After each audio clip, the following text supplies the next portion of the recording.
budget. Something like that, Alonzo, is that something that, like myself and other people, if that stuff go on?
Eddie? We're discussing, we're just letting me talk. Good afternoon, everyone. I'd like to welcome you to the Russell County Board of Supervisors, February the 18th, 2025 at 6 p.m. in the Russell County Board of Supervisors meeting room. I'd like to first start off with a call of order and roll call. Andrew Hensley. Here. Lou Ann Wallace. Here. Tara Dye. Here. Steve Breedy. Here. Nate Kaiser. Here. Sorry, Rebecca Dye. Here. And David Eaton. Here. Sir, you have a quorum. All right, first we'll do the invocation and the pledge. If everybody stand. Let us pray. Father God, Lord, we love you, we thank you, and we praise you today, Father. Father, forgive us for where we fail you each and every day. And Lord, we thank you for allowing us to be a part of our local government. Father, we ask that you touch those affected by this storm. Father, be with them, lead them, guide them, direct them, give them the peace that they need during this trying time, Father. Lord, we ask that you bless us and help us be more like you each and every day. For it's in your name we pray. Amen. Allegiance to the flag of the United States of America, to the republic for which it stands, one nation, under God, indivisible, with liberty and justice for all.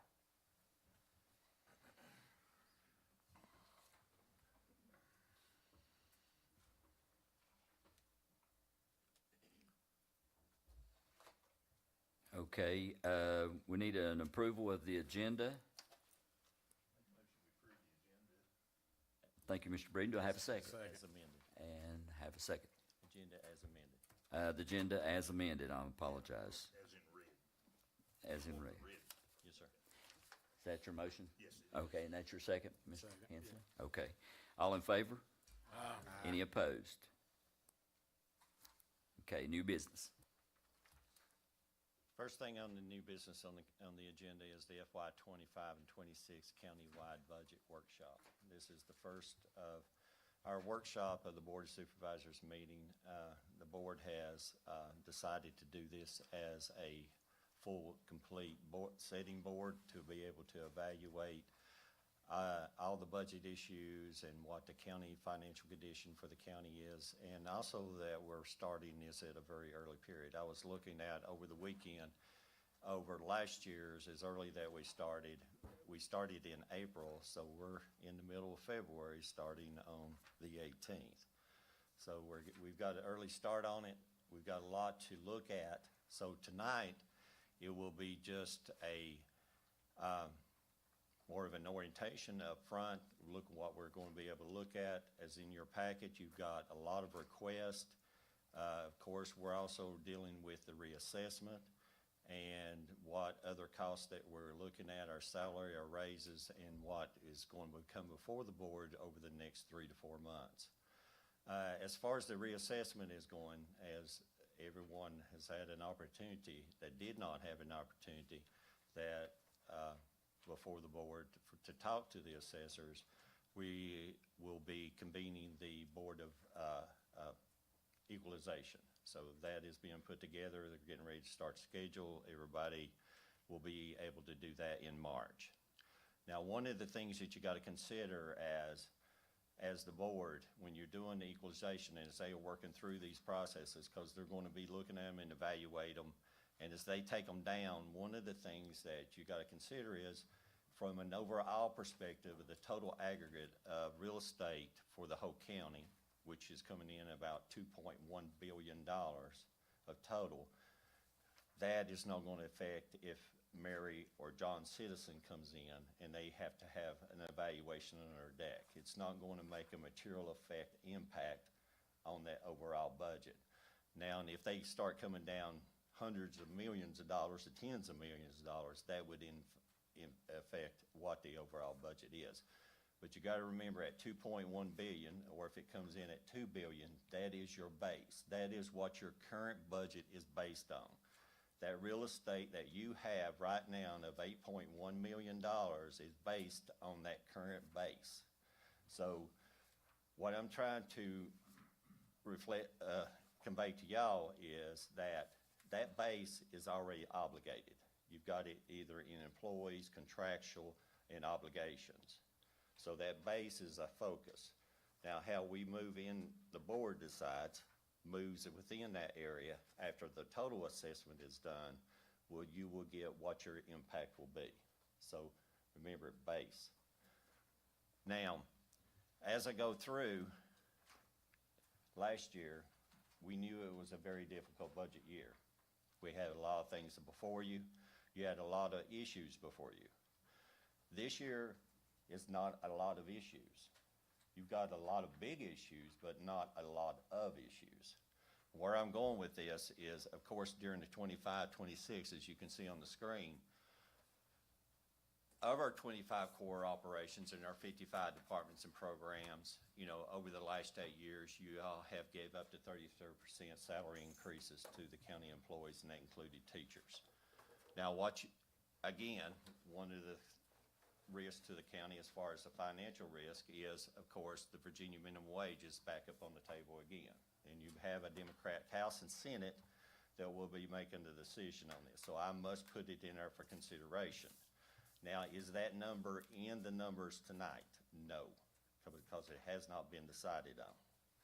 Now, on the other issues on the risk, as you see the other 5, I've got the regional jail. As y'all had seen in the previous memos, which the chairman had already wanted it sent out and Mr. Breeding provided, $579,000 increase. Now, that's already before you. That's one number as an increase to the overall, annual budget. Now, what that is coming in is not as much as it is an increase in inmates. It is increase in health care, other costs, salaries. It is something that the Board of Supervisors has no control on, but you, as an agreement with the regional jail, that is your portion of the share cost. It isn't any increase or decrease in the inmate population. So that is a $579,000 increase. And of course, again, bless their heart, I got the foster care program as the Russell County DSS. Now, we looked at the valuation even on the numbers today, just to ensure that, our numbers were very firm on the DSS CSA program. I think y'all had a board meeting, didn't you? Yes. So we were looking at these, and we're looking at a minimum, another $250,000 increase at a minimum based off the caseloads and of the CSA.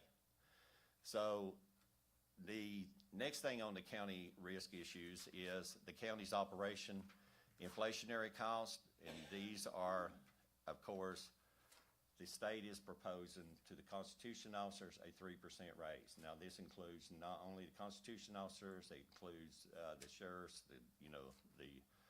but all the Constitution officers, but also the schools. The teachers are being proposed. There is one component that's being proposed right now that will be the dispatchers, I think, are looking right now proposal before the House and Senate as a 9% increase. And now that will be picked up by the state, so except for the county's portion. So that's not, I included the flat 3%.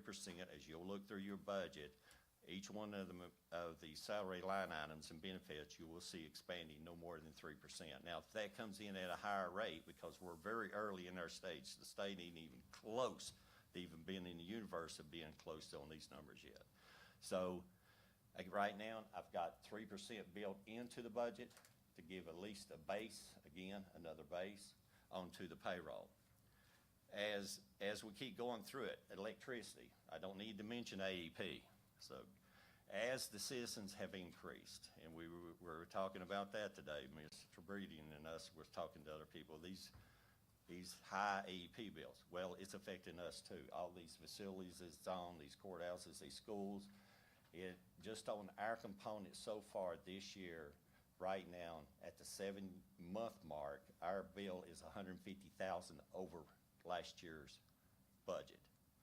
That is not an increase in kilowatt hours because we've run the numbers, we looked at everything, we have put controls in place, everything that we can do from energy efficient, monitors and controls, light timings off, everything that we could do to shut down and use minimum, just like every resident is doing right now.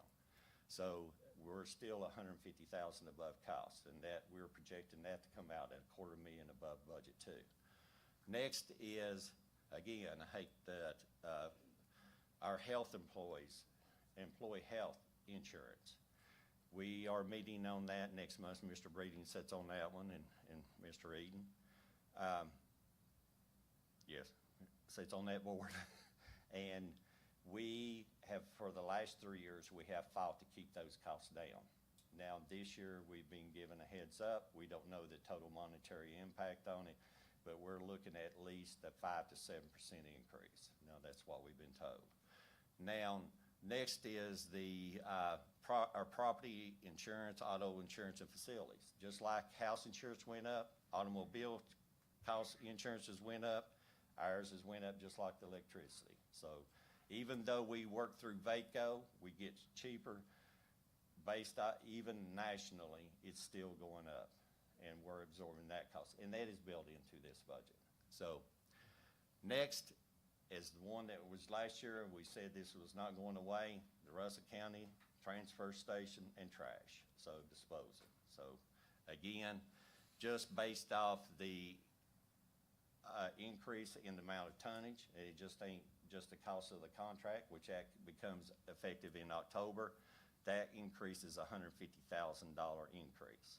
Now, as we come through here, and I sit on the casino board, which we just had a meeting this morning, and right now we were anticipating the revenue, as you all have seen on TV and in the newspapers. The revenue has went up, but it's only went up in the last 2 months. The problem is it hasn't fully grown to what it's going to be. Next year it'll be up into the better averages, but right now, even the 970 that I did last week, that is coming into the 900. That's pushing above and beyond at the 900 level, because we just got the final numbers today, and we're only looking at 900,000 on that, not even the 970 that's on the slide. So I'll have to correct all that, which of What- course, What was it for last year, Lonzo? Do you remember? 670. So it's half more, Yep, and it's still building. it's still building. Okay. It's still building, yes, sir.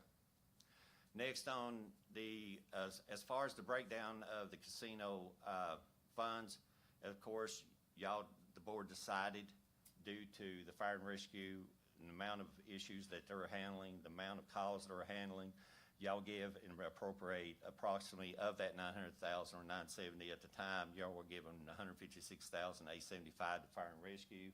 It was for fuel costs, other miscellaneous costs, because they're operating more, especially with these storms and hurricanes and snowstorms and floods. So this is coming in very handy to them. And as you can see in your package, some of them are asking for special things, but those are not included. I have not included any of those attachments for any organization beyond the bare minimum appropriations. So anything extra as far as equipment and request will have to be built into the budget.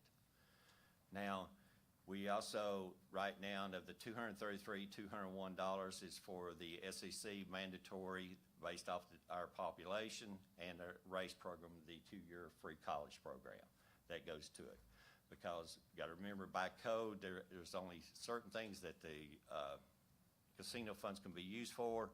And of course, it is public safety, education, and transportation. And, you know, y'all haven't decided to give any to VDOT, so it's, that comes out of cold severance, but this is how it's divided out. Of course, the court operations is $179,924, and the Russell County Schools is the $400,000. See, now you gotta remember, as you appropriate this, is last year when y'all did the increase of 7%, which you're gonna see here in a few minutes, of the school board at 7%, that $400,000 is continuous, because you're locked into that raise for appropriations. Because what y'all got to do, and when you'll see in your budget, from the school board's perspective and Southwest and the program, you're at $10.2 million. You only collect $8.1 million in real estate, period.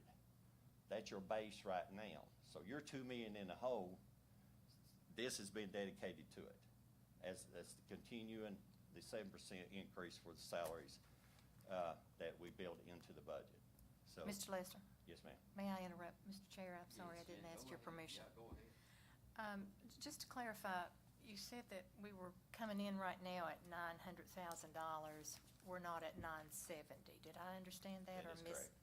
Okay, so you've got 970 built into this already, Yes. and your four things right here is coming out to 970. That is correct.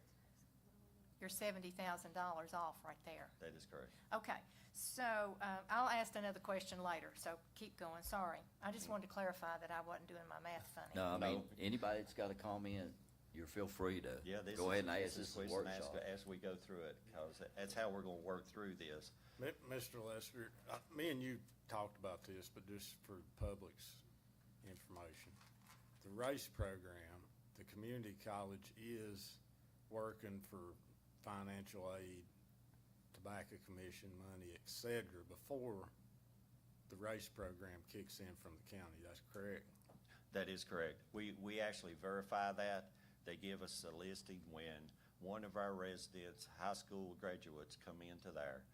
We first have them to fill out a FAFSA, make sure that everything is done. We get that listing.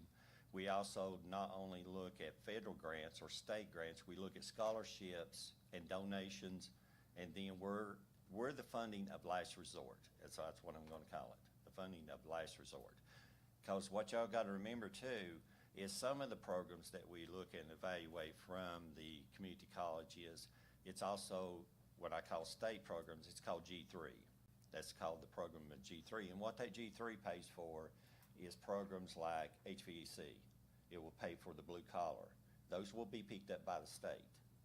And we work with the state G3 program, we work with the federal subsidies and grants, donations, scholarships, and then us. That's the way we look at it.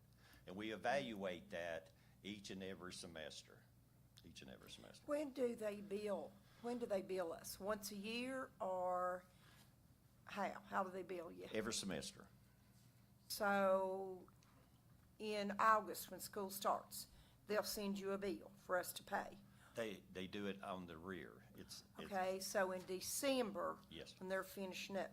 All right, so they're charging all these students a minimum of 12 hours or 15 hours. 15's full-time. Is that what they're charging them? Well, what they are charging, we do verify that.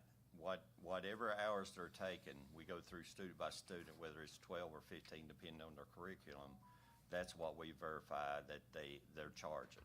Now, and again, they have to go through all those other funding agencies or funding support to be able to get it.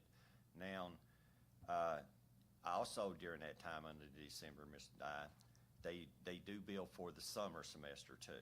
So they'll do summer and then fall, because the summer is so short condensed, and some of them are little blocks, that they'll catch that and bill at December. And then as a financial issue, they try to get the last bill before the June 30th date. That's way they're within the fiscal year, because they operate on the same fiscal year that we do. So again, December to catch up that one, and then in January to as close as they can get it to the 30th for the end of the fiscal year. I've also asked Mr. Lester to get a report put together with all that information and data and be able to present it to the full board.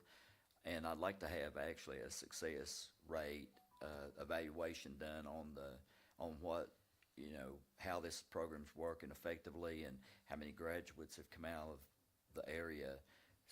So if that's okay with the board, I'd like to be able to put that together, and everybody will get that information. That way you'll see how effectively this program. Well, one more thing.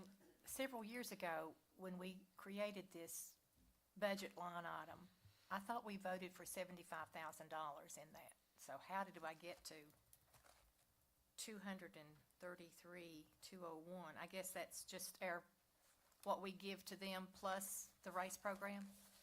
When each and every year when y'all approve the budget, those line items. Now, where that $75,000 came from, that was not from the county. That was from Dr. Brown. That was his first initial estimate upon initial, because, I can provide that too. It was his first analysis on how many would participate in the program. So when they did 75,000, the program was more successful than they thought. Well, everybody jumped on it. So then you were obligated, because we didn't put a monetary amount into the agreement with Southwest. We were just going to pay for, after all the FASBA, federal grants, et cetera, whatever students that went, we were going to pay. They did not put the component in of the agreement of Dr. Brown's first initial monetary assessment of it, of 75,000. Whoever went, if it was 43 kids or 44, Miss Dye knows, when she was chair, she looked through them, and Steve and now David, they looked through these numbers. So it grew. And does that mean successful? There's a lot that's going through the program, and is it successful? A lot of counties are doing it. Yeah, who all's doing it that goes to Southwest? You said a lot of the counties were doing it. Do you know who all's participating? Well, I know Buchanan County is. I know Tazewell, and each one of them has done like we've done. Tazewell's still doing it? Tazewell's still doing it. Yeah, they thought they were. They had somebody come in and pay for their funding, didn't they? Yeah, They did. Who did Yeah. that? And I Who did they have? believe we've got somebody that's gonna do Yeah, it we this may year. have We something may have that a fund on this surprise. too. I think there's somebody gonna pay for Russell County Yeah. this year. Yeah. So. Ed, the project that's looking to go in up at the college, the actual investor wrote them a check for $200,000. And then we do have somebody that's looking to help fund this project for us. So if that goes through, that would deeply help us on our budgetary line. Yeah. Of course. Washington County just started it.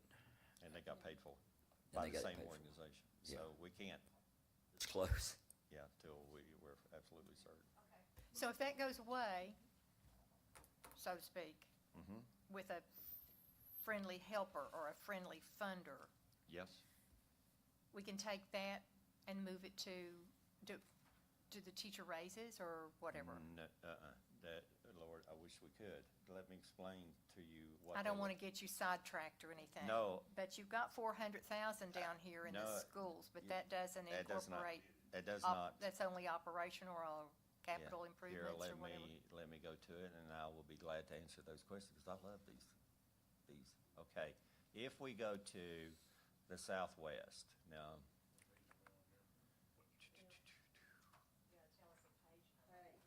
Okay, hang on a second, I'm like y'all, I can't, it's hard to see these little small roads. Landscape this page next time also. Okay.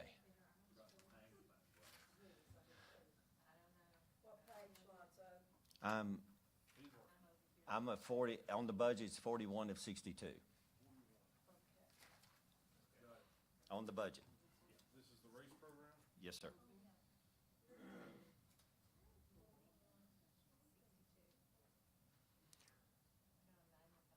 Yep. Right now, if you take a look on the race program, only of the 233,000 that is appropriated in 201, 141,252 is appropriated for the race program. The other 91,949 is a mandatory, every county, based Our off of portion of the- demographics, based off population, you pay it. It's a mandatory charge. So in essence, that's where I was going. That was said You have years a- and years ago when they started the community college Yes, system. so really you have 141,000 that you could appropriate out in to cover what, I'm going back to this, so I'll go back. The additional cost that y'all seen on the 5 on the front page on the gray is $1.2 million. So you're down now, you're still to 1.2 million in the hole here. This doesn't have anything to do with the budget, but as far as the race program goes, I'd like to, if somebody's going to make a donation to pay for that, then that's on them. Let them decide how they want it to go. But if the county's going to be funding this, I'd like to see some sort of work program attached to that. If they're going to go to school, they can go to work for, there is? There is. There is. How many hours are they required to work a 100 week? hours A month? per semester. Per semester. Per semester. I think Andrew's saying that they need to be working somewhere while they're in school. Yeah, I worked my way through school. I mean, I went to work not every day, but 3 or 4 days a week I was working, and some of the best experience of my life as far as dealing with people and bosses and whatnot that really prepared me for the world was working. Not going to class, but working. Well, right now, and we did look at that, what the program is set in, the agreement is set up right now on each semester. Each and every student has to do 100 hours of community service. Now, that service is not decided by the student. Jason, he's our coordinator. He goes out and finds them participating businesses based off their career. So if you don't want to put a nursing into Samuel's Vessels. So they kind of match. He goes around with the program and what the kids that have a definitive path they want as far as a career, he matches that up with them. Now, and if he has a student that is undecided, he offers them alternatives. I've got 3 businesses. Which one do you think is very interesting to you based off your curriculum of what you're taking? Now, the easy ones, like I said, on the G3 programs like HVC, they go work, and the ones that electrical, they want to go water, plumbing, et cetera, and, security, even with the sheriff's department. So he tries to match them with their career and their career paths, so. Well, let me talk to you a little bit about past history, I guess, with Jason. Jason worked for the sheriff's office. At one time, he was the school resource officer. And he's like a gentle bear, but he has a very big heart and a very Big boy. large compassion. He calls these students if they miss. He calls them if they don't get their homework. He stays on top of them. He does a wonderful job trying to get them in a position, or try to work with a lot of the school counselors and stuff to get them in a position. And Tara just mentioned to me about making sure that we could keep and retain this talent. And I think that's the reason we need a report to see the success rate of this. And I've talked to Andrew and different ones about, if, you know, the encouragement of this was to keep them here in the county, to use it as a tool to be able to encourage them to go on. A lot of these kids didn't have an environment that would actually be persuasive enough to get them to go to the next level after graduation. So a lot of them would get into trouble. They would do things they wasn't supposed to get into. So I think knowing that we're supporting them in this, we've had a lot of kids, and Steve will speak to this, and all the rest of you board members that's ever attended a graduation, we were concerned about a lot of those kids from the fourth row back. A lot of kids usually have a lot of family support. They're going to go and they're going to get a career, or they're going to follow the family's footsteps. But these kids didn't know what they were going to do. Down at Castlewood in particular, where they flash the kid's picture up there. Good idea.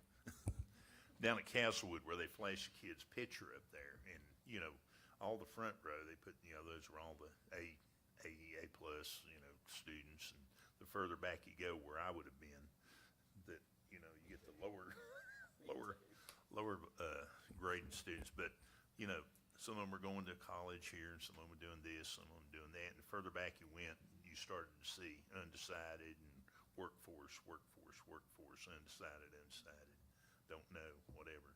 But we found out that a lot of them, their home situation was they were either, you know, their parents had problems, or they were living with grandparents who didn't know how to fill out the FAFSA forms. And, you know, those are the ones, when we finally got them into the program, the ones that were really qualifying. What we didn't anticipate is all that first few rows jumping on top of it too.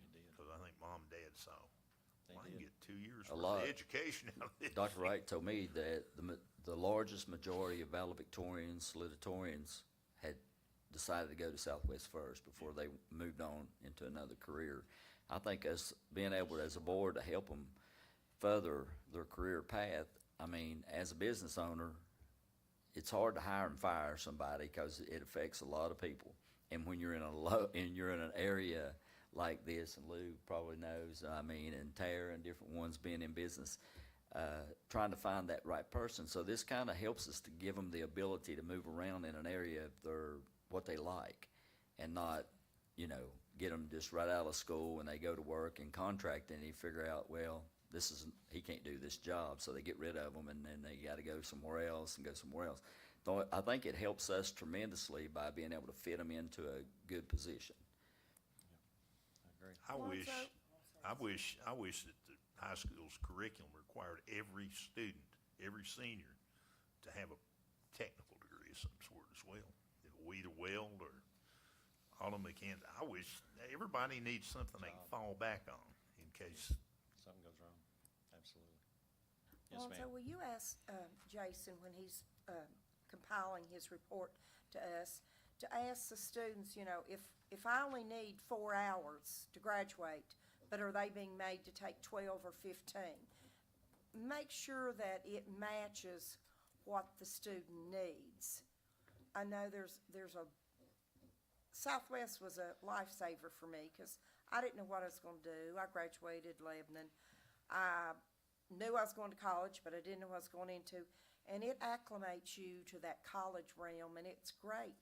But I had a lot of credits in that last year. I didn't need to take so many, so I got to come home at lunch. But if you'll ask Jason to make sure that if you only are required to finish up 6 hours, you're not taking 12 or 15 hours. I will do You that. know, ask him how they do that how they work with the students on that, if you don't care. I'll be glad to, ma'am. And one of the things that when we're going through the curriculum, and he's like Mr. Bree, Mr. Eaton said, Jason, I don't know if you know him, some of you do, some of you don't. He weighs about 375 pounds. He's very intimidated when he shows up at the door on a boy, and he'll show up at their door. And he's in a big deputy suit, so he's wearing a gun and he's wearing invest. So he takes a big heart in this, like Mr. Eden says. He's like another mother to them. He'll, if they were behind on their homework, they ain't showing up, they're not attending, or something goes wrong, or even if they want to change one of their classes, and that's where I was going with this, because he watches those curriculums. If we have a nursing, they have a curriculum. They follow that curriculum, and if they get outside that class or their substituted class, he calls me. He says, can they switch from this class to this class? And I said, okay, you know the rules. If they can't use it in their curriculum, we cannot pay for it. But are they willing to accept it as an elective? So there's very different things that it would do. But I'll be glad to talk to Jason about that to make sure on the hours, they're not trying to fill it in that last semester, trying to fill it up. So we'll take a look at, or they're taking the classes, that's guaranteed. Yeah, he's Now- good at what he does. He's I a good have- worker. There's no doubt in my mind that over the life of this program, there's kids that have gone to college who would have never been there before. They would have been out in the workforce, and they're learning stuff, and I agree. it's Yeah, I probably agree. changed the lives of a lot of children in that back row area back there. Well, and you guys know as the board, where this started, it was even before Tazewell did it. They did it before Buchanan. Washington did it. Now, I ain't going to say that the G3 program started on this, but it was considered in the conversations on the statewide. It was. They did reach out and they said, okay, what are you doing? So this is the way that, we proposed it. So, Mr. Chair, I need to ask another question of Mr. Lester.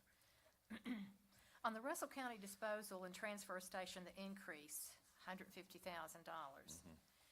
So, that's the minimum. all right, That's a minimum. what do you, I know that you can't say, or you probably won't, and that would be stepping out there, way out there. So what are we looking at for next year and the year after?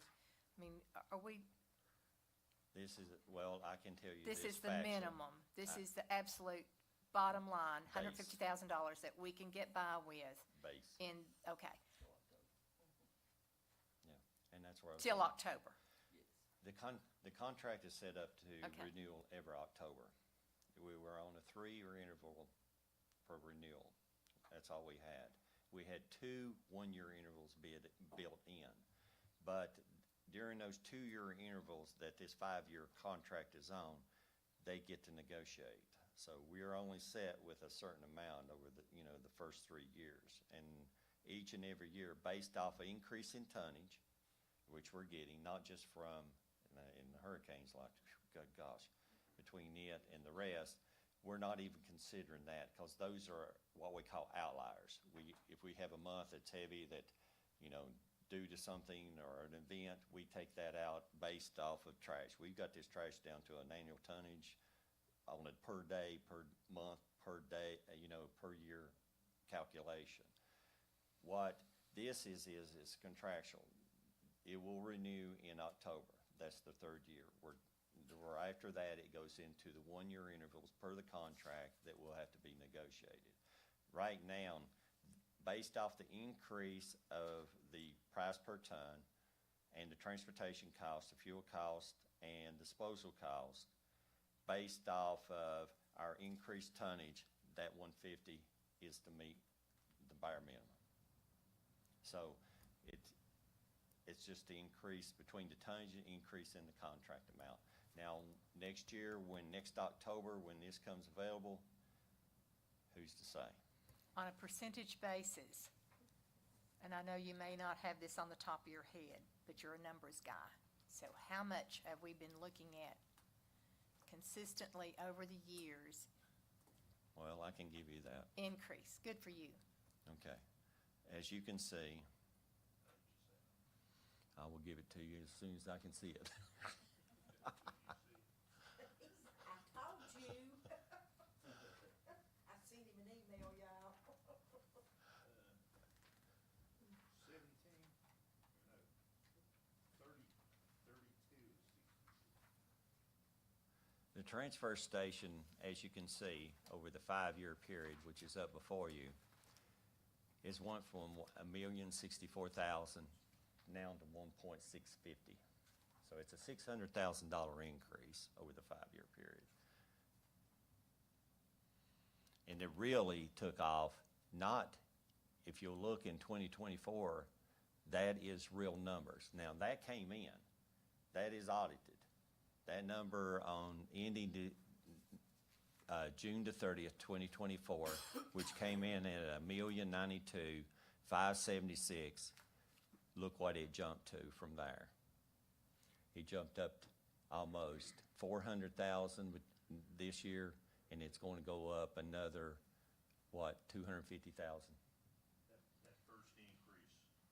That first increase was due to the increased contract. Yeah, that's cost. correct. That's the first year of implementation. So your base in '24, which was $1,092,576. On page 33, I'm sorry, of 62. Hey, doing our own leach aids, that has helped us some, hasn't it? It has, and it has helped us, but I'm going to say this, even that cost is up, even that we're seeing this year due to the volume of rain. Actually, we were just having a conversation about it, what happened over the weekend, so I mean. We're paying for stormwater, we're paying for stormwater right now. Now, what is that cost? Where we were doing it in-house on Lecce, now with the volume that we're doing, and we have to legally do this by DEQ, we can only handle so much at the Dayton treatment plant. We're also having to convert to the town of Lebanon, and that's we're at $100,000 right now this year. You know, our sewer was underwater in Castlewood, so you've got a lot of I&I down there. I know it. It's a lot of influence. Yes, it do. But it's coming in so fast and so furious. The truck is pumping 24 hours a day. 24 hours a day. And we got the best trucks, the volume. No. So that is additional cost. One of the other things that while we're into the influence and DEQ, it's in the FEMA. Now, what y'all got to remember as a quick reminder, because we go from one storm to the other, from the hurricane to the ice, to the snowstorms, to the floods, and now another snowstorm. See, we're carrying over $1 million of cost that's on the books right now and in our budget that will come in year end that we will not be reimbursed for, and unless the governor works out something to be able to get FEMA, which is FEMA's been placed on hold right now. So right now, Russell County, from our budget perspective, that's going to end June 30th, we're carrying 3 major weather events on our budget right now. No. So, but I'm trying to keep That it. FEMA money was approved though, right? It was approved, but now it's been froze by. Well, yeah, but politically, they're not gonna keep that money from you. I'm not going to say an answer to that after, no. Well, we'll see what the congressmen do when That's they it, decide. but- But that dollar figure, Mhm. how much is it? Right now, you're probably at $1 million on the books, including it, that we're So carrying on the FEMA books. will reimburse $1 million as long as Yep. politics don't get in the way. Yeah, but what you're looking in your budget, I did not put that in as a variable either, because it's not a true variable. Same way with the Lecce and events. I do not want to skew these numbers to push them up beyond what we have legally obligated to, what the base is, what your employees are, and what you got contractually. But you've got that Yeah. cost in there, though. I've got it in this The year's, cost. in our general ledgers, through the treasurer's office. We've got that cost in this year's budget. Okay. But we- it is but we not need- in this budget that you're proposing. If it's approved through Congress, we need to show that as revenue though. What no, it's not revenue. It is expenditure reimbursement, because you have already you've already spent it and incurred it legally. It's a reimbursement. Well, also, the second thing we gotta remember is FEMA's good. I've got $1 million on the book, but they're ain't gonna pay 75% back. You're only going to 750. Even though we're carrying $1 million, you only get 75% back. But you have people on payroll that would've got paid whether there was a storm or not. That is And and their salaries are gonna be reimbursed. So you accounted for a salary for that time period that Hurricane Helene was going on. Not overtime? No, no. Some of those costs are not applicable, no. You'll get So about you're only, 750 of the you're million. only counting the overtime cost of the employees, not the regular salary. Yes, because what they're saying is, FEMA says is this: you are already performing those public safety duties anyway. Whether you're performing standing here, or you're out there on a flood, you're still performing public safety. So that is not applicable. That's what they do. Now, same way with emergency management, search, rescue. Oh, I'm sorry. Got it too far away. As far as public safety, you are performing these duties, that is your role to perform those duties. One, on the overtime, the generators, the materials, what we had to buy, those will be reimbursed, but again, you're only getting 75% of the dollar. You're getting 75 cents on the dollar of everything you expended. Out of 3 events, it wasn't just a hurricane. Everyone knows what a major impact that was, and the snowstorm was not an easy one either, but this flood, again, is adding to the cost. Okay, so I'm sorry, back to the $150,000 increase. We still need to make sure that we're covering ourselves That's base. come the middle of the year or beyond, because we're still gonna be looking at this plus. This is just as you say, the bare minimum. We're gonna have to say plus this. Plus the- I'm just saying, I don't know, but that's the way it's looking from historically looking at the numbers. When and even though the board is setting, reviewing, and we're discussing the budget right now, Steve and David, we have multiple conversations on that. We're down to evaluating the tenths of a percentile, so we're not just working percentiles, we're working tenths of a percentile. So, Well, this is tight, this is base, this is what you've agreed to, this is what you got, this is what you've obligated to. The regional jail is something that came out of left field. Y'all know when you got it last Thursday, this was not anticipated, this came out of left field. This was. Well, the unknowns is what you cannot prepare for.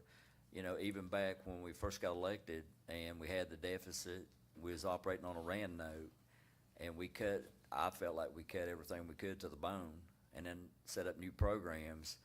But eventually, in any business or anything like that, you can't anticipate the overwhelming cost. And now that we're dealing with inflation and the citizens are dealing with inflation, the county's dealing with inflation, and we look at these things and not knowing we can run a base, like Lou's saying, on these things, but until you're faced with those critical obligations, and really right now, within the garbage itself, we've got one company. We don't have another alternative solution that we can look toward unless we try to negotiate. We've tried to set up some meetings with Tazewell County to see if we can't work something out with them, maybe to take it there. But I seen this coming down the road back when I negotiated that first contract, and I said, we better try to get something or plan ahead to try to figure this thing out, because I could see the costs going out the roof. And something that the public needs to realize with this $150,000, it's, all these men and ladies are our employees, and when minimum wage goes up, that salary's gonna go up, and the fuel to run the trucks are ours, the containers are ours, the compactors are ours. When the compactors tear up, they're ours. There's an electric bill everywhere, so when this $150,000, I think it's just bottom line. I think it's not enough. No way is this enough. Keeping those trucks on the road, keeping the minimum wage for the employees, workman's comp. I mean, we're gonna have to think a little In other more words, on I think this. you need to pump that number just a little bit, Lonzo. I don't think that'll get us I through know. the year. Vocabulary, the bump. Nice. He's trying to be nice. I'm sorry. That's just the reality of it, I think. Well, as you've seen, and I did enlarge it so I could see it, by the way. And y'all will go back to look at your pages, your 55 departments, plus your addition request, and you can look line item by line item, dollar for dollar, everywhere you got. I don't care where you go. As you can see on the 5 line items, it's 1.2 million. That's base. That's what we have to meet our obligations, period. That's contractual, or the employees. Now, I can tell you can go through and you can evaluate it. Yeah. Yeah. That's the last page. Well, yeah, the last.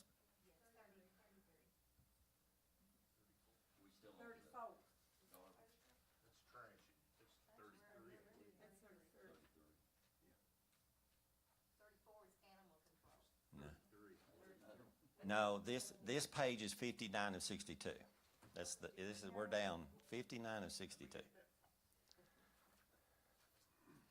Because the rest are flat. They're base. I mean, they're base. They didn't, what you're going to see from the county departments, whether it's the sheriff's department or the treasurers or the commissioners or the courts, they ain't asking for nothing because they know what kind of condition we're in right now. Yes. I mean, you will not see many requests for anything, anomaly or anything like that. What's this recycling center on here for 30,000?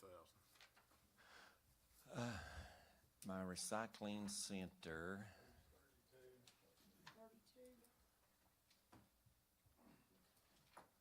$150,000 increase is only for the contract services through the waste authority. That's just contract. Yeah.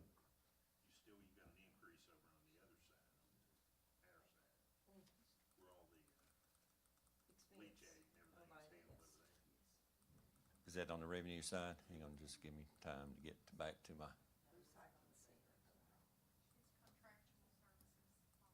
Is it contractual? Page 32, it's below the employee salaries and benefits.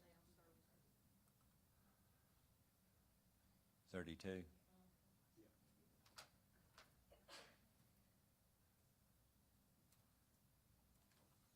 Recycling center. That's in.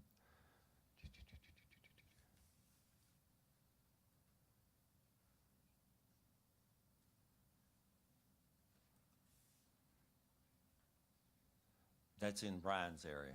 That's at the disposal. That's for the recyclable. That's contractual services, yes. Yep. We're required to recycle 25% of our total trash by federal law.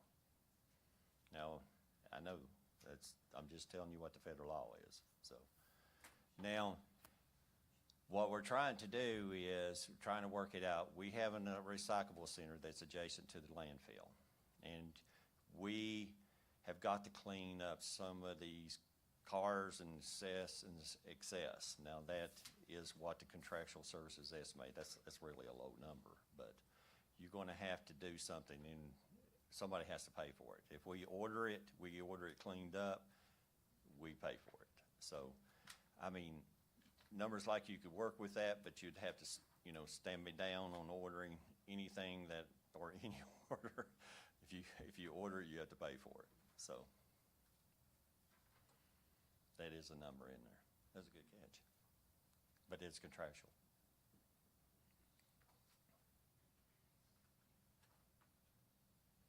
But don't sit here and go through 62 pages of numbers. Because we went through it number by number. We went through the health insurance, the employee health insurance, the VRS. You'll get a call from me in the morning, I'm sure. Yeah. You won't go to sleep tonight. You'll call. But that's good. I want y'all to ask these questions because we went through these. We've scrubbed these numbers. We have scrubbed these numbers. If I got employees and where I was going on before, we got 5 major issues that we got to deal with. And those are real. Those are contractor or mandatory services. You're gonna pay it no matter what. One way or another, you're gonna pay. Okay, Lonzo, I'm skipping totally around, and you said not to do this, but that means I'm gonna do it. On page 5, Board of Supervisor, Workman's Compensation, actual expenditures for 6/30/24, $120. What is that? And it's, yeah, what is workman's comp? Well, no, but what I'm saying is though. Oh, $118 why- million. But why, we don't, No, I'm but we don't teasing. do I workman's love- comp. Andrew's proud of you, that's all. Come on, Andrew, defend me over there. But why I'll would make a we, motion cause to we cut don't, it. we don't do workman's comp. We should. No, we shouldn't, so. We got rid of it from the waste board. It's 120, and it may be into, let me just pull it, it's under that workman's comp, that object code 2011 is multiple things, so let's just make sure it's defined right. But, That's, I mean, you know, but I can guarantee you, it is actual 120 in year 2024, because that was pulled from the auditor's reports. so why, It may have been something that's related to one of the upper ones, so I'll check it out. It may be, it could be one, that's one of them, Baco, that could be one of them. But now you got my curiosity on $120, but I will look at that.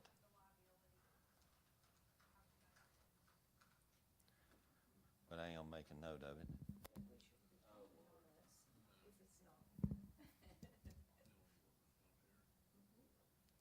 I'm with you.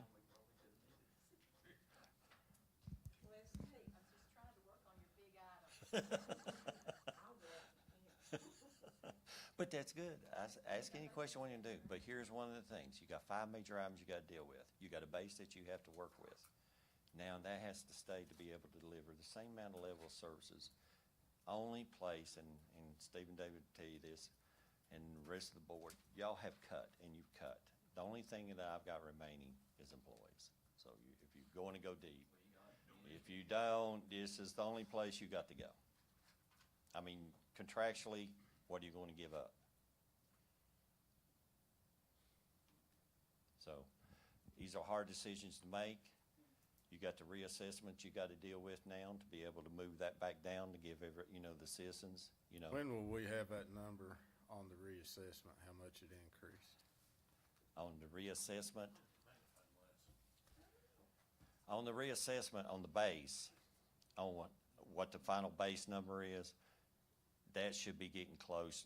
They just finished up. We actually extended the reassessment to the 14th. Now, the ones that they interviewed here today. So even though we put out there the 14th, they made scheduled reservations. So they're going to continue with all those even today, next week, until the equalization board is done to get the base, to get a true definitive base. But like I said earlier, that base, when it starts getting firm, whether it comes in at 2.1 billion, 2 billion, 1.9 billion, that will set your guiding light for you to be able to work with the real estate base of 8.1 million. You cannot go below that. Contractually, you've already obligated. The assessors. Well, then you got the equalization board process. Yeah, but like I said, unless they go in tens of millions of dollars, that base is going to start getting firm after these assessors. And then we'll get a list of how many that have asked to go to the equalization board and the monetary amounts.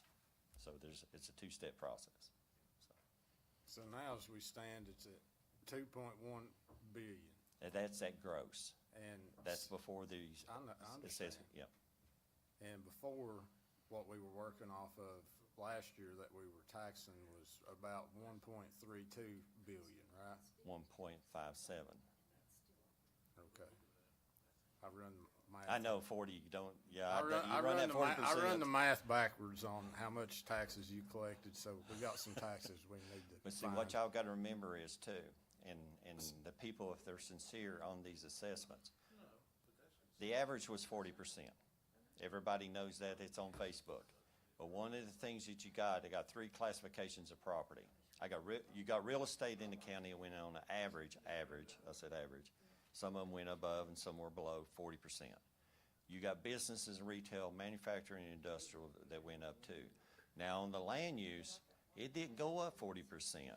What it went up, some of them stayed at 5, 7, 10, 12%. There wasn't much. So, Now, pasture land went up. yeah, the It good went up pasture 40. land, yes. Timberland went up about 15. Yeah, some did, some didn't. It depended upon the evaluation of it, and that's what you'll see on that base evaluation. And there's a lot of agriculture and timber in Russell County, so, your base is your residential, manufacturing, industrial, retail. Since we're talking about this and going through I did have a chance to ask Randy to come over and sit down and had a meeting, and it's going to be upon the board's discretion, but I think that we ought to have at least a 2-year assessment and not wait 6. I mean, depending on what inflation does or the housing market does, it would give us it would give us a better catch base in the process if we had an internal assessment and not wait, because a lot of people that's called me, I said, well, this is based over 6 years. So if you got an increase, you divide that by 6 or 7, and then you get the kind of that impression. Well, a lot of people just are not very educated on it, like myself, or just other things that we're learning on how this actually works. But if we did a 2-year assessment every 2 years, it would give us a little bit better look at what the financial situation is, because nobody on this board ever dreamed that we were going to be faced with these kinds of circumstances, and that's the unknowns. You don't know what you're going to be faced with, but every 2 years would give us a little bit better catch in regards to what, things are looking like. And one of the advantage of that is we do it in-house. We can do it in-house, right? Yes, sir. If we do it in-house, we've saved a pretty substantial amount of money Yeah. on the audit.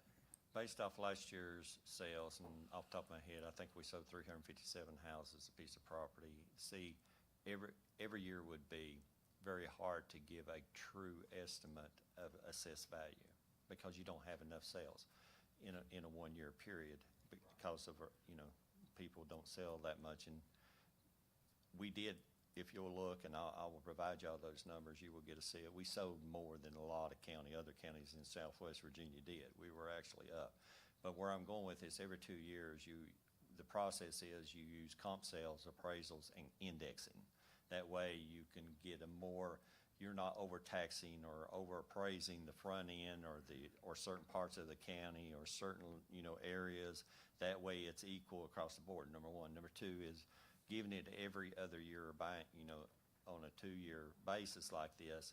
If something goes down, it'll be able to catch it as same as it goes up. It's just like, the economy could turn into a tank. Hopefully it does not. But it could tank out and your assessment drop 30% in a 2-year period. So as well as it goes up, but it will balance you out. Now, one of the things that you got to remember on these assessments is, as far as home equity loans, your assessment is your assessment. That assessment is 100% of the assessed value. We can't change that. Only thing that this Board of Supervisors can do is change the tax rate. You can go in and argue from a personal perspective and sit down with them and says, okay, my deck was 12,000 versus 15, and they can adjust it, but we cannot do that. Now, when you start the evaluation process, and where am I going with this, is over the 2-year period, you won't, any times you have any dealings. One of the things that we caught this time, you got to remember, we're using not only assessments in the field, we're using appraisals, we're using comps, but also we have a program called Prometric. That's an AI program. And what that program will do, it will go in and find any changes. It will look, it'll tell you, it'll say, go inspect house, on Smith Street.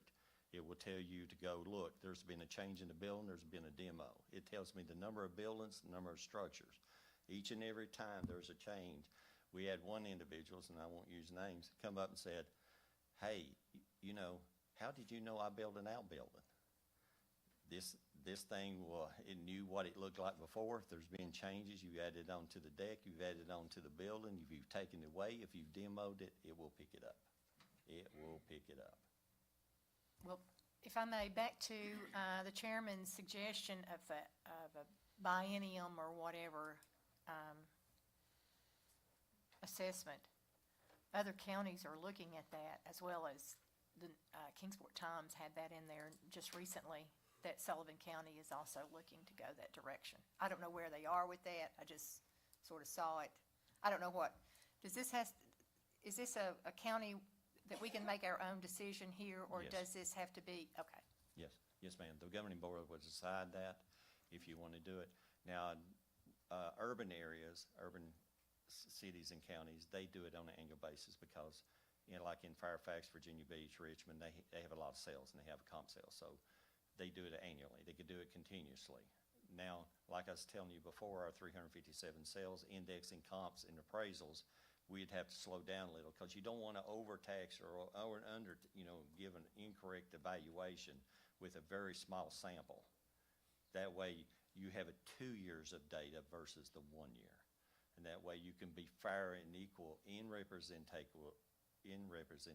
and equalization over a 2-year period. Well, even half, every 3 years, as opposed to 6 years, because that's like, That's up to y'all. that's sticker That's up to the shock. governing board. It's up to the governing board.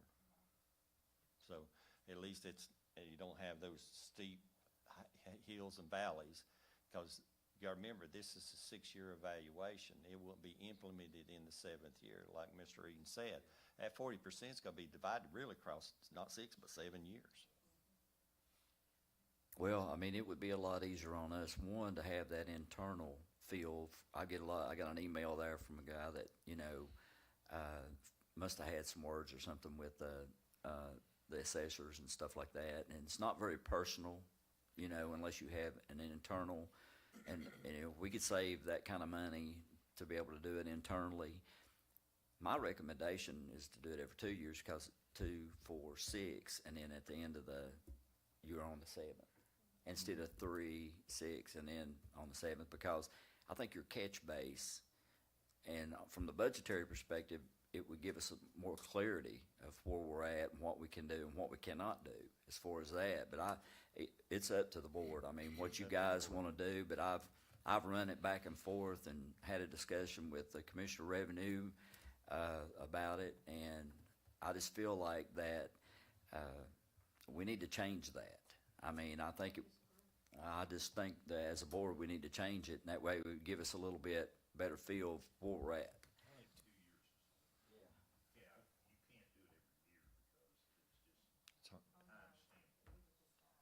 It's too hard to evaluate. Well, see, just give y'all some insight off the last reassessment, because I worked with it. It was before the pre-pandemic. It was less than 1% variance. That's the reason there was no increase. There was no increase in the tax. There was 1% in variance. After the pandemic hit, you seen what the nationwide, it was going up 10, 12, 15, percent. This It's still one- going up. This has been going around us in some of the larger areas. I saw it where my boys lived down in North Carolina. I mean, it's night and day 6 years ago. And we're just now catching it. And the reason we had a lot of sales is because we were selling it too cheap. And they are buying it. They are buying it.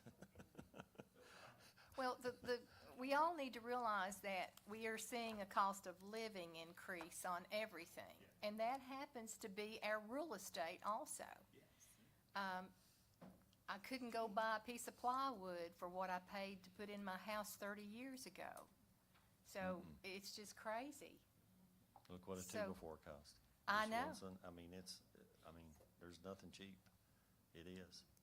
And that's why, the board, look at what it is, be able to work with the rates, but your base, and that's a good thing. Like I said, the other thing that I left out was your your assessment as far as, getting a line of equity. Also, you gotta remember is that assessment is also tied with your insurance. So you gotta be, you don't wanna lowball yourself for $50 a year, That might cost you thousands in the long run if something happens, especially during these floods and storms. Do not be lowballing yourself. Yes. Yeah, so, Just because you have your house insured for $500,000 and we've got it appraised for $150,000, you're not gonna get $500,000 out of your house. no, you can pay for it, You're paying for it through your insurance. but they're only going to build back at what, replacement cost. And if you're lowballing yourself in the county, they're gonna sell cheap and they're gonna reappraise cheap. When I came in, the per square foot, this will tell you how to change, and Steve will tell you too. When I first came, during the first budget year, you could build in Russell County, and it was appraised at $75 a square. You can't touch it for the bare minimum, I'm going to base, $225. A contractor, he won't even, that's his walking in, construction grade, the gold stuff, the cheap stuff, $225. If you're gonna go into a house, that's about what the average is on some. It's Well, you wanna, 250. For me to make any money, custom built house has to be 75. So that tells you the increase, and then I look at, but again, take these back. You got questions, let us know. Now, the next board meetings will be, of course, after you've had the evaluation, look at what everybody's asked for, will be, the departments will be coming before you, like the school board, sheriff's department. DSS, and the other agencies, the major core. You don't want to talk to all 55 of them, because all 55 are not asking for anything, but you do need to talk to the top 5 to 7 that makes up 98% of the core budget. Trash is number 2, schools, sheriff's courts, yes, DSS, BDH, those are the big ones. Those take up 90, yeah. So, you wanna go ahead and move forward on the rest? yes, of them? yes, sir. So if you have any questions on the budget, let me know. We can provide you details or even more details than what's written on this. Let us know.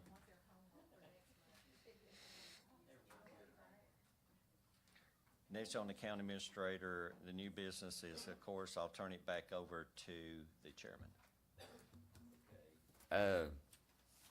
Talking about the Russell County emergency shelters.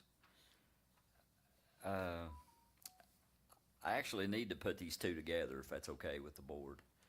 The Russell County Emergency Shelters and the Russell County Emergency Management Director and Deputy Director. Anybody have any problems with that if I just merge those two together so I can discuss them?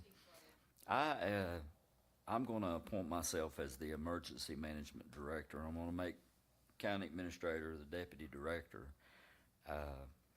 And the reason I'm going to do this is I've had many discussions with a lot of our community citizens, pastors, people that we need to engage in a more proactive measure, not reactive, but proactive measure when it comes to being able to open up our shelters, to be able to have the types of resources that we actually need in our area. I understand that some of this has to be met by code, but in other phases of this, we can do a lot of this with a great cooperative partner in our, with our church coalition, our pastors. I want to ask Lonzo to make sure that all of our members have keys to the, all the board members have keys to their community shelters there in the county in case of an emergency. so you guys will actually have access to them if you don't already. One of the things that I want to do, and I want y'all to call me, email me, or whatever, that we take a more proactive address to some of the needs. We've had some major flooding, some monies that we need to be looking for to get appropriations from on these situations. One example is Lou's down in there where some terrible flooding took place, and we need to make sure that we get some backup generators and some other supplies. Some of the issues I ran into is where if we had people to come and stay at some of the shelter areas, we didn't have the cots ready ready to go out of the gate for these people to be able to have a cot. So we would have actually had to send people back, run the cots down based on, I guess, the amount of people that were going to be staying in the shelter, and that's just unsettling to me, very unsettling to me. So I think there's a lot of work that needs to be done for us to be proactive, not reactive, because I anticipate that we're going to be faced with some other major disasters and some other major storms, and I don't want to sit back on our heels and try to figure out, and you all get, thrown under the bus because we wasn't prepared, and we're going to get prepared one way or another. So I just want to let everybody know that I'm going to make this move, and I don't care to take the lead on it, but I want to take your all's advice when it comes to in the districts, Mr. Kaiser at large. You know what I'm saying? Any of the areas that we see that we have the ability to work with different people and different organizations and different churches, we need to make sure we have all these. And I'm going to get Red Cross and the Salvation Army people to come back, because they had met with me once before. I'm going to get them to come back and do a presentation where we have accessibility to certain items, certain things. We need a place that we can store certain items, certain things, and we don't need to be running all over Russell County trying to locate it and get it to take to District 1, 2, or Rebecca's district or wherever. So any of you all that have any suggestions in regards to that, let me know. How much of this hinges on having all these generators that we were talking about? Well, that's, I mean, are some of these available? I mean, are some of them ready to use without the generators? What? Can some of these facilities be used without the generators? yes, we got ready, available facilities. Yes, the facilities, actually, in our communities, some of them didn't even lose power, so we had them up and operational. Also, the fire departments also cranked up during their time too as warming shelters, so we had them. But what Mr. Eaton and we had talked about is that, once we get the generators back in place, get the centers back in place, get the fire departments locked in, y'all will have about approximately 21 facilities that will be able to operate, not under FEMA, but under the governing board. That's what he's looking at. Yeah. He's looking at what y'all can operate and move within your facilities, within your assets, on your own. And once we get to that point, we should have plenty of them. I mean, that should be your master plan there. Well, the thing about it is right now, there's only a couple of designated areas, and I've been working with our sheriff, Bill Watson, and some of our other people, and we need to have a roadmap of how this looks, and I want Bill to actually give us, and he already has, give me some great advice of some things that he would like to see done. But anytime you have a natural disaster, it's just like everybody's going in every direction. So we really need I want to ask for an updated plan. Alonzo has instructed me that he will make sure that we get a new updated plan put together. And we want everybody, I want everybody on this board to have their input in that plan of an emergency, and what resources we have and what we don't have, we need to go get it, and we need to try to figure out a way to find it, either by grant or one way or the other. Anybody have any? And see, one of the things with what the plan Mr. Eaton is referring to is the county, by law, we have to do what they call an emergency operation plan. Now, in that, as we know, in the last 90 days, we've had 3 events. These are coming out faster than we need to update our plan. It's getting, Used to, you'd see one every 18 months or something like this, but they're coming in fast, and we expecting one tomorrow. We will have a major snowstorm tomorrow. So we got to change our plan to meet almost like the assessment. We got to get a little bit faster pace. So And then the next thing is Regional Jail Authority. I've talked to Mr. Kaiser in regards to that position, and my recommendation is that we leave Nate on there as an alternative, but put our county administrator, because of the financial situation of this, and I'll need a motion to that, but I'd like to put Lonzo on with Mr. Breeding to attend the meetings, and then when they can't attend, Nate will fill in the position. I'll make that motion. I'll second it. And I think that Lonzo will be really good because one of the major issues is the health care. It would turn your insides outward to look at those line item numbers. Okay, we have a motion and a second. All in favor? Aye. Any opposed? Okay, we have citizens' comment. Do we have a list, or? there is none. You need citizens. We absolutely have no citizens' comment. Can we please document that in? No, How thank about some you. constitutional officers' comments? Okay, There any you board discussion and reminders? I think think we have Mr. Watson's gonna come up and address us. Okay, that sounds good. Come on If up, that's okay Sheriff. with you, Mr. Chairman. It's kind of like Lonzo said, a lot of these storms are coming in, we're seeing them, and, not saying we're getting blindsided, and I do agree with, David, that, we need places to put people. We're kind of in a rescue phase of getting the people, but then when we get these people, we're kind of stuck. And then that takes away from your resources of getting to other places. Over the weekend, there's so many roads closed, so many houses taking on water. We were fortunate, we were blessed that we wasn't in Buchanan County or Tazewell County, Richlands. We got hit, but not that bad, just rising water. But I want to be at the head of it. I want to have a plan. I want to, when my people go out, I want to have somewhere these people to go. I want to have, steps 1, 2, and 3. You have those people in those places. It goes from 1 straight to 2. They're taking care of it, and it goes 3, and you move forward, and that's how you attack it. So it's kind of one of the things I like to do, to be prepared, because we don't know. We don't know what's coming next. So, and I'm open to any questions anybody would have. Fine, if you're out in this area, there's shelter here, Yeah. these people can go. We Kinda will- like a sign of districts.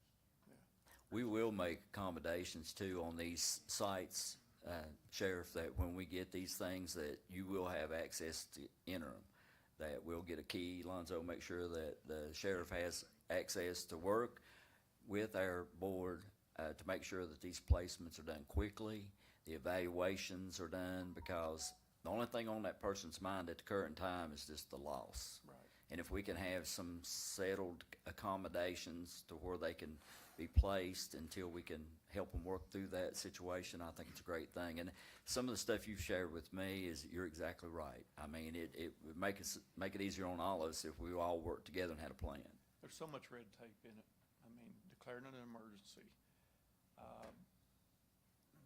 following those steps of what you have to do to get reimbursed, and that's what I hear a lot, reimbursement.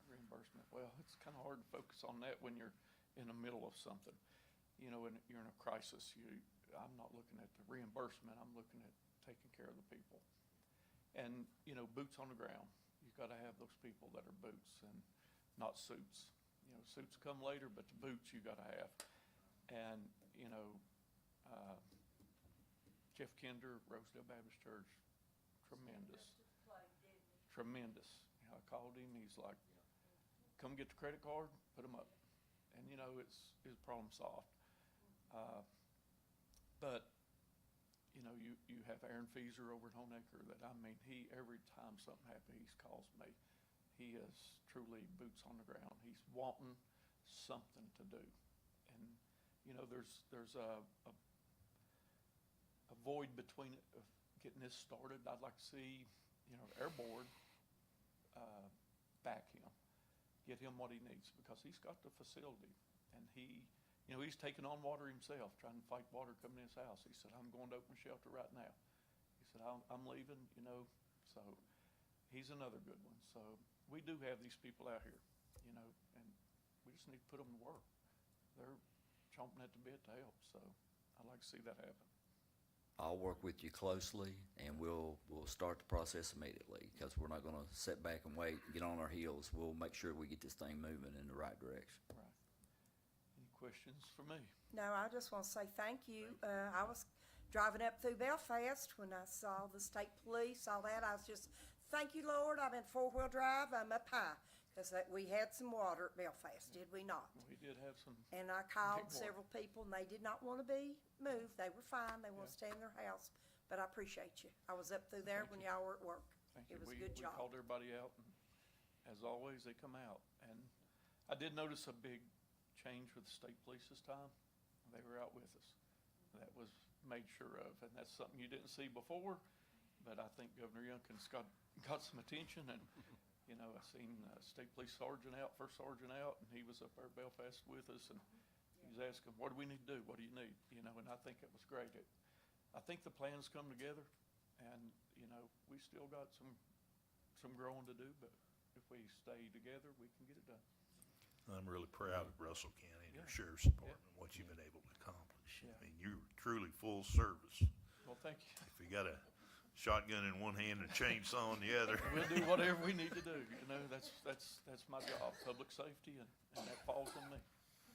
Well, So- one of the things that during this time, because we were on the phones with the emergency management, state police, statewide, governor's office, and again, Russell County, even though we're going to improve some things, which will make it even better, we were still out point, and Bill will know, he'll tell you, he got a call from the governor himself. So they know, and when they mentioned us, to Buchanan and the rest, we didn't get as hard as they did, but as, we were over there, trying to help them after this. So, I mean, again, Russell County taking the lead. We wrote a grant for the building. Some of the needs that we'd need is just a little more equipment to do it. We're looking for ways, donations, and, we do need a building to put all our stuff under. It's too hard to run and grab things. I mean, we needed a canoe, and Scotty White went to Craig McLaughlin's house and almost got dog bit because Craig wasn't home. He goes in his basement. But, to have this in a location and we putting together a van that was donated to us, putting all this stuff on, getting it ready. But if we had it under one shelter, it'd make it so much better. Now, Bill, I first want to say thank you, because you worked hard. I saw you Sunday. I know you were out, Yeah. but you were still going, and you were going to go help other people in other counties, and I really, really appreciate that. Now, you mentioned a building. Right now, you all are going to have a building probably out near the school, correct? Correct. Now, would it work better for you to have something closer to where you currently are, so that everything is closer for you, so we kind of have a central point? I mean, Yeah, I mean, there's a lot of things there, but there's a lot of hoops you gotta jump through. I mean, we're looking at a building through the Wellsprings Foundation, trying to get a grant for that, and that way it doesn't cost anything. And we've had land donated to us, there at the school behind the fire hall. They were wanting us to build there, but, I mean, there's a lot of expense in just building a building and the grade work and. I mean, the grade work's gonna cost more than a building, and it's kind of crazy, but, I'm just thinking where you currently are, I mean, well- that's not, I mean, I'm not saying it's a far piece away from that, but when we're looking at emergency times and that sort of thing, if you have to go up there and get chainsaws or get kayaks, Yeah. canoes, whatever, I mean, time's lives, right? we do have a lot beside of us that I think is coming available that I believe the county should purchase, if any way possible, because it would serve us, tremendously in the future. know, maybe not this board, maybe not me, but in the future, you know, that's land close to that. And I don't think we have a lot of room to expand where I'm at right now. We have everything we need as far as office. We have space there, and it's a great place. Place we're proud of, you know, and kind of showcase it when people come by and they see it, and they're very, you know, appreciative of it. But, you know, land around it and land around the courthouse and things like that, it's pretty valuable real estate. Well, one of the things you gotta remember is we worked in conjunction and partnered on this to get the build and spec'd out. It's a emergency response building, but it's also adjacent to a major helipad it's locked in with the hospital.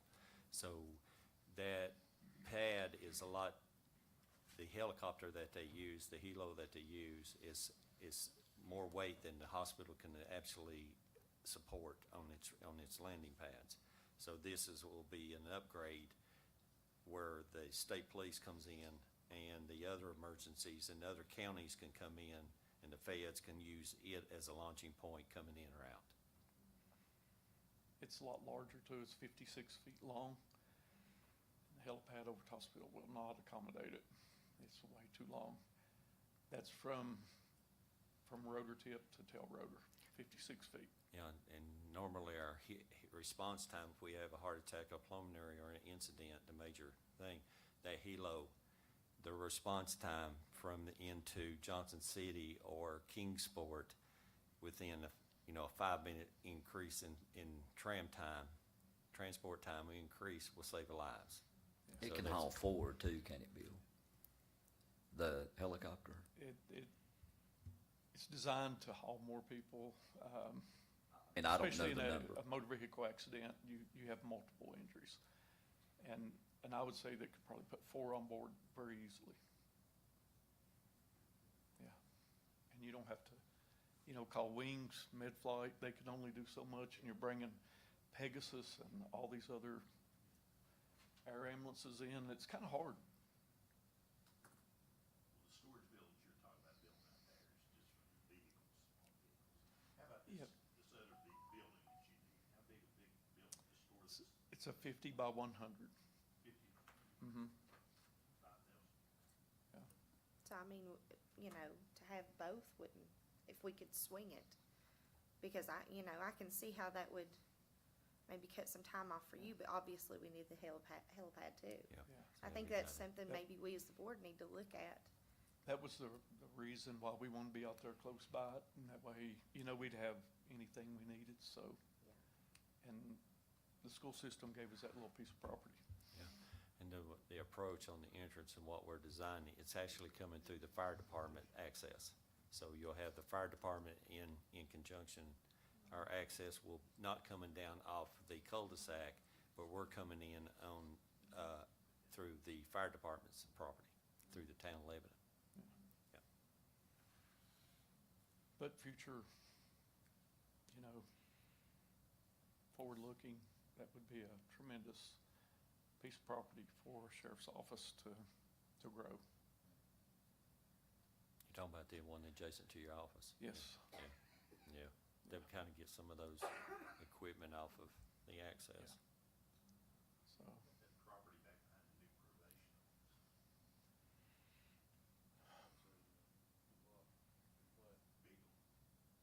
I haven't looked at that. Look at it next time you go. Okay, Yeah, talk to Ernie. okay.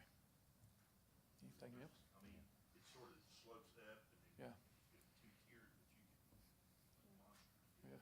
Now, the one you were talking about, or somebody mentioned here, that's right there next, right near, was it you? You mentioned it, didn't you? It's right there near it, right? It's the adjacent fenced-in lot, yeah. Yeah, it's a nice lot. We actually used it as a staging area for the courthouse bill. Okay. Yeah. So it's gravelled and fenced in. Fenced in and everything.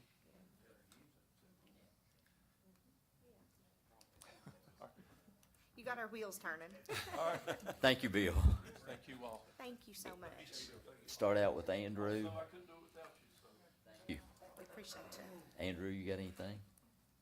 Only thing I have is, thank the board for doing this. You know, we didn't do it last year, and I kinda showed my hind end, and here we are now, so I appreciate y'all coming out. But I had a question from a citizen that we have $20 million in our account. Why do we need any more of his money? So I didn't know the answer, so I looked. Sure enough, it's here. So I'm gonna pass this out. Tara made these copies for me. In the next meeting, if we can go through this, I know some of, I talked to David, I know some of it, like the C-Corps money is not county money, but you're the fiduciary. Where the county's holding that. But if we can go through this, just so everybody knows, because I don't know myself. Some of the stuff I know, some of it I don't. But I'm gonna pass this out. Everybody can look at it. And that's all I have. Thank you. Thank you, Andrew. Lou? Well, I just want to say to the sheriff that I very much appreciate you. I sent a text to him over an issue in Castlewood, and it wasn't more than 5 minutes that I got a text back, a reassuring text. And so I appreciate that. I didn't have to wait for hours or days to find out. So anyway, I'm very grateful for that. We had minimal things happen in District 2, but electricity is a big issue, and when that goes off, the water goes off, and I fired off a big email to everybody in the whole wide world. So I do need help with that. I can't help my citizens if we're not able to help each other up here. And I will go on to say one more thing.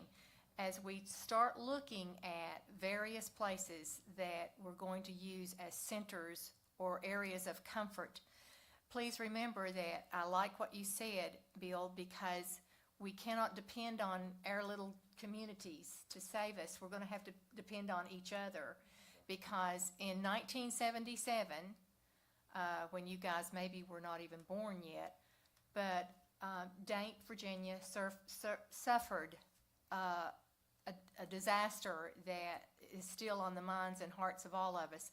You would not have found a road to have gotten out of there. It was gone.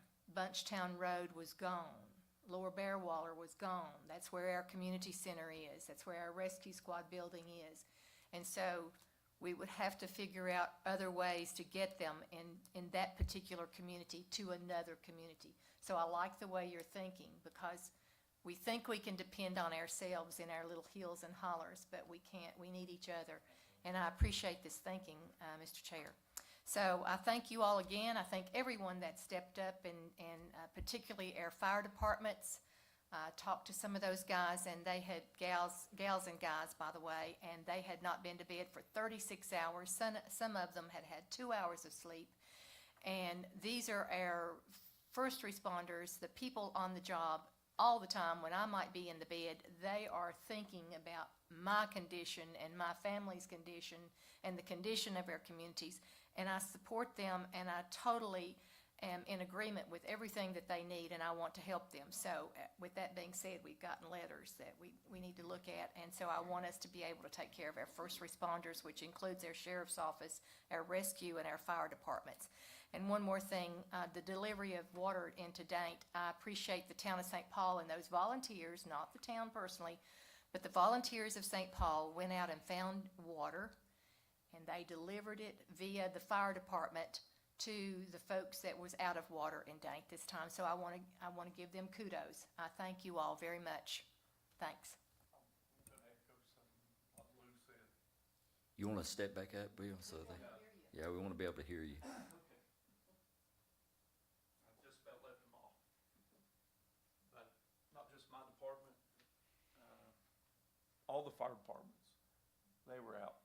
Trucks, firefighters wading water up to here, bringing them out. Joseph Jones from Walmart just texted me, wanting the fire chief's number out here at Lebanon. He had some stuff for him, some waters and stuff, he's donating. So, I mean, we live in a community that's tremendous.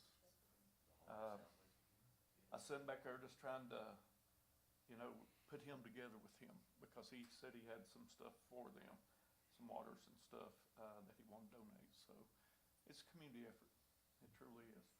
But our firefighters and EMS people, everywhere I went, I'd pass a fire truck or a rescue squad, and everybody was working together, everybody just tackled it, so it was really good. And I think the community's coming together even stronger, really is, it's what we need. Thank you. Thank you. Tara?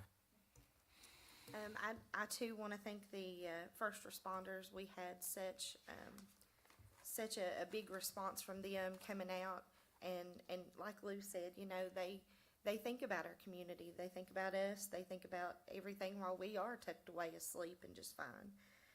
And that it takes special people to do that. And thankfully, the Lord really blessed us with this, because this storm could have been so much worse. I rode around Saturday all through the district several times, and I kept watching the water creep up, and I kept thinking, this is going to be really, really, really bad. But thankfully, and I'm not saying, we all came away unscathed, but when you look at Buchanan and Dickinson County, you look at, Hurley, Grundy, that area, my goodness, we were blessed. We had minor problems. And what problems we did have, our community did step up and really come together. And I'm just really thankful and proud to be in Russell County. Tonight we are going to get some snow. It's probably going to be pretty bad. Frigid temperatures. Don't be out if you don't have to be, that sort of thing. Check on your neighbors, especially the elderly and disabled around you. Make sure they're okay. So, but other than that, hope everybody does good, and be praying for all of you. Thank you, Ms. Dye. Steve? Well, I can't say much more than what's already been said, but, I've heard it said that God takes care of those who take care of themselves, and I think Russell County's a prime example of that. There's always somebody willing to jump out there and do something, just enabled, just in order to get it all done. So, my appreciation to all those individuals, I don't care who you are, and I'll just let it go with that. Ms. Dye? Yeah, I think everything's been said too. Thank everyone, and do look out after your neighbor. There's somebody that might need something, or, there's somebody around that can always use a helping hand. But yeah, thanks to all of our first responders. Thank you, Ms. Dye. Mr. Kaiser? I hate to sound like a broken record, but I'll echo that. Thank you to all our first responders. I stopped by the Green Valley Shelter on Saturday night, checking to see how things were going, and they had it open. And Jess Powers and Mr. Glass were there. They were stopping in to check in. They had cots there. They had food there, hot water, electricity, and showers for everybody that needed them. I don't know if they actually ended up getting anybody there, but it was good to see that they were prepared for that. So there's still some, as we mentioned, there's still lots of things we have to do to get prepared moving forward. But I want to thank, again, first responders, the emergency management team in Russell County, and keep up the good work. And also to echo Tara, be safe. If you don't have to get out, don't get out tomorrow. I know a lot of the schools are already shutting down for tomorrow, so please be careful. Check on your neighbors, especially, like she said, the elderly, and y'all be safe. Thank you. Thank you, Mr. Kaiser. The only thing I have before we adjourn is I want to echo everybody's response. Thanks to Sheriff Watson, his department, VDOT, all the first responders, the towns, town maintenance personnel. I want to thank our Board of Supervisor members for the heart that they have for our area and our community. I want to thank CNX Gas for the distribution of water and assistance.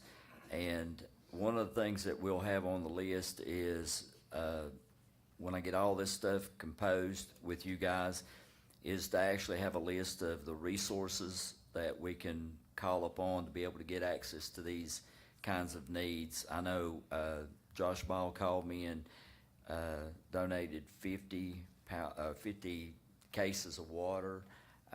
there, and we just don't want to make sure that that's distributed in one location. We want to make sure that we know where all the inventory's at, so the sheriff's office and everybody will know how to grab a hold of it and distribute it. I will tell you this, there's areas before that's got hit by tornadoes, or they call them tornadoes, semi-tornadoes, and it might not have affected my district, but it could have affected the lower end. So we always need to be prepared, because if the electricity goes out in Lou's district, we need to be prepared to know that we can move them into another area, into another district. That's the reason we need to work so close with our sheriff's office, our churches, and Bill, I do plan on getting a meeting together with a lot of the pastors, and we'll meet with them, because you have a lot of these doing certain things, and we just want to make sure we kind of join arms and hands and make sure we work together. But with all that said, I'm so grateful for everybody. I'm so grateful for our board and what you guys put into all this. I know you don't. I know you do it because you love our county and you love our community, and I appreciate that. So with that, I'll say we're adjourned. Thank you. One more thing.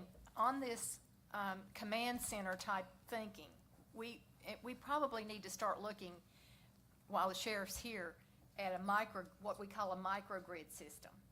And there is funding available in various places that we can probably get our hands on some microgrid. I sent you that today, David, and so we're looking at these things in our community. And I think you need to be looking at them in all communities, because it entails solar and battery storage and that sort of thing, and you might have to lean on a generator. But if we look at the assets that we can get our hands on right now, you could turn some of these centers into a microgrid. Maybe in the negotiations of these solar projects, we make that There you go. as a priority, that they need to There's- do the microgrids. And